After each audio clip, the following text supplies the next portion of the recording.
তুমি নিজের মুখেই বলেছিলে আমি তোমাকে ভালোবাসি নিজের থেকেও বেশি। আমি করে নিয়েছিলাম তাই বিশ্বাস, তবে মাঝপথের তোমার পরিবর্তন দেখে আমি হতভম্ব, আমি হতাশ। আজ আমার এটা ভেবে কষ্ট হয় তোমার দেখানো ভালোবাসা পুরোটাই ছিল তোমার করা অভিনয়। শেষ যেদিন তুমি আমার থেকে শেষবারের মতো বিদায় নিলে, আমি মনের ডাকে চিৎকার করে তোমাকে ডেকেছিলাম, তুমি দাওনি আমার সেই ডাকে সাড়া। মানতে হবে তুমি নিখুঁত একজন অভিনেত্রী, তোমার অভিনয়টা ছিল সেরা। আমার বিকল্পে হয়তো তোমার হাজার জন ছিল, তবে আমার জীবনে কেউ ছিল না শুধুমাত্র তুমি ছাড়া।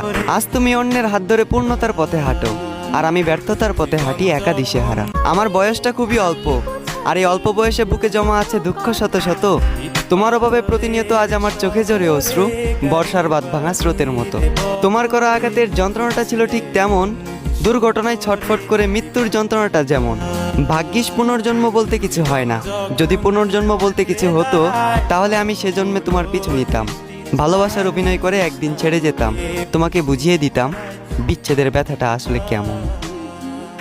কল্পনারই আকাশ জুড়ে